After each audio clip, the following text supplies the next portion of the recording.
My wife and I bought a 4-bedroom house in PA that my son lives in. Our son went to college in PA and wanted to stay in the area. So we bought the house as a second home. We live in NJ and commute into Manhattan for work. We figured that he would have a place to live and we could visit every so often and spend some quality time together. We pay the taxes and services / maintenance on the house. Our son pays for his groceries and the house utilities.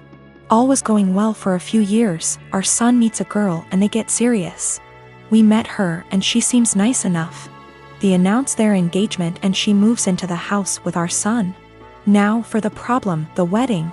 We hold a little get-to-know-you barbecue at the PA house. My son and daughter are there, as are our son's fiancé and her parents. And sisters. We all seem to be getting along well. My wife, daughter and the fiancé go into the house along with her mother and sisters and my son. A few minutes later my wife and daughter come out and are really upset. They come over and tell me we're leaving and driving back to NJ. I try to find out what happened. Once we get back to NJ and they calm down, they tell me that our son and his fiancée along with her family don't want us at the wedding. According to what I was told, we're not their kind of people. I was livid. I called my son and asked him WTH this was about. He tells me that her family feel that we are not good enough and will embarrass them at a family wedding, and that we are all uninvited from the wedding. I let a week go by to calm myself down and drive back to the PA house. The new future in-laws are in the house along with the fiancé. It appears that they all moved into the house. They ask me why I'm there. I tell them that since we aren't invited to the wedding, I was coming over to talk to my son. They tell me to leave their house. I lost it and told them that they had 30 days to get out.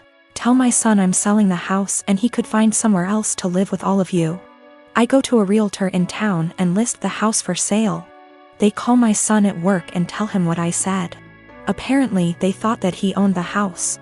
He calls me and asks why I'm selling his house. I tell him I paid for it along with the taxes on it and it is mine. He was living there rent-free, but since he doesn't want us in his new life, he has to get out. I tell him the same as I told his future in-laws. They have 30 days to get out, then I'll get a lawyer and get them evicted.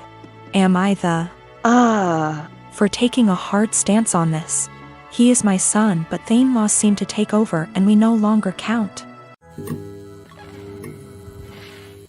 I had been with Carrie for 10 years, best friends since we met at the age of 12 in high school. We had tons of amazing memories. We've traveled to several countries together and made long-term work for 3 years while separated due to studies. Last Thursday I proposed to her in St. Lucia, not in front of anyone mind you. I wanted it to just be private. She didn't say anything and I was thinking, oh shit, did I say or do something wrong? She started crying and said she had something to explain to me. She didn't want to marry me because she'd been sleeping with the coworker she said was just a friend for around 3 months. She said she rationalized it was just a thing that would pass, but it's continued, and she said she loves me so much. More than I'll ever understand, that I've helped her so much and she doesn't even know why she has done this. She said she loved me too much to marry me knowing she'd done what she did. She doesn't love the guy. It was just sex and she had been trying to stop the affair, but I proposed before that happened and she said she knew when I was kneeling that she couldn't marry me, not after everything I'd done for her, so she told me. I feel like my whole world has shattered. We had an awkward flight home on Friday evening and haven't spoken since. She has tried calling me but I haven't answered and I have until Monday off, so I'm just here. I've barely eaten. I feel like there's a black hole in my stomach draining everything I have mentally. I can't wrap my head around the fact that she was cheating, that she lied, that she hid it from me. My sister apparently had some words for her. I'm trying to pretend I'm okay, but I'm not. Every morning that I've woken up since last week Friday morning has just been bleak. I love her so much, but I've no intentions of getting back together. I don't think I would ever be able to trust her again, much less forgive her, for a very long time. My best friend brought a 6-pack yesterday and we drank in the evening. I cried my eyes out in the shower last night. I never cry, not even when my mom, who I was extremely close to, passed away. But I was sobbing like a child last night, and honestly I would have loved if my mom had been there to tell me it'd be okay. My sister brought over some breakfast this morning and basically made me eat because she knows I haven't really been eating lately. Zero appetite. I'm 15 years old. I have a stepsister who is a couple years older than me, and she is really seriously disabled. I'm not sure what's wrong with her because no one ever wants to discuss it with me, but she's nonverbal, breaks her bones a lot, and has severe epilepsy and will have many fitting episodes. She also doesn't understand stuff. That's probably the easiest way to put it. She's just a human body with nothing inside. She's my stepmom's daughter. My stepmom married my dad 3 years ago and they dated only for a year before that. I don't know my stepmom very well and I don't really get on with her. We are respectful to each other, but I'm basically living with strangers because she's so busy with her daughter and my dad. I am always on my own and I used to hate it, but I'm used to it now. Ever since they moved in to live with us, life changed drastically for me because all the care now revolves around my stepsister. That's fine, I get it. But both my stepmom and my dad ask me to do things for my stepsister that I don't want to do and I resent doing. Stuff like staying home when I want to go to the mall with my friends. They're disappointed that I don't get her anything for her birthday with my very limited funds, etc. My own mom passed away when I was small, so I can't go and stay anywhere else, and all in all I'm just a lot more angry than I used to be, because they seem really disappointed whenever I say I don't want to do anything for her. Even stuff like feeding her, like I don't want to sit there feeding her banana pudding and wiping her drool. I didn't ask for this. Anyway, she recently fell a few days ago and had a seizure for 8 minutes. She was taken to hospital and the doctors want to keep her in and look after her. I don't want to go and visit her. I remember seeing my mom in hospital before she died and I just hate hospitals and I sort of hate my stepsister, and I just don't want to go and visit someone who doesn't even know I'm there. My stepmom is really upset with me and so is my dad. They haven't yelled at me or anything, but they are both being super cold towards me because I don't want to visit. My grandma who lives in Canada called me about the blue and told me it was okay.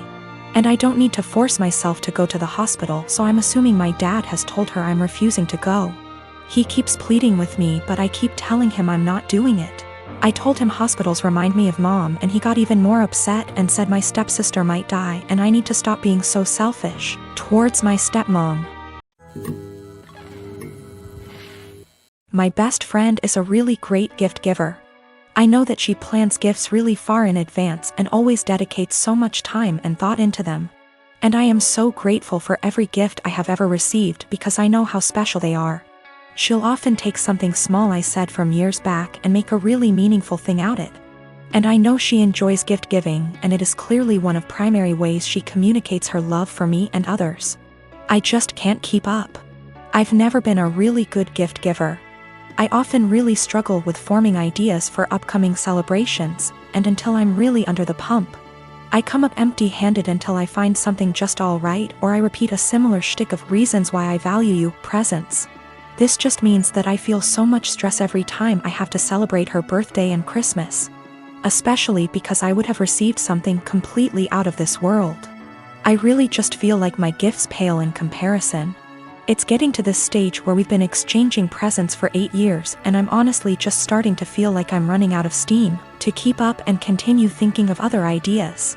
It is also hard because I'm neither here nor there when it comes to receiving gifts. I can recognize the hard work and love, but I don't need to receive gifts to know that I'm loved.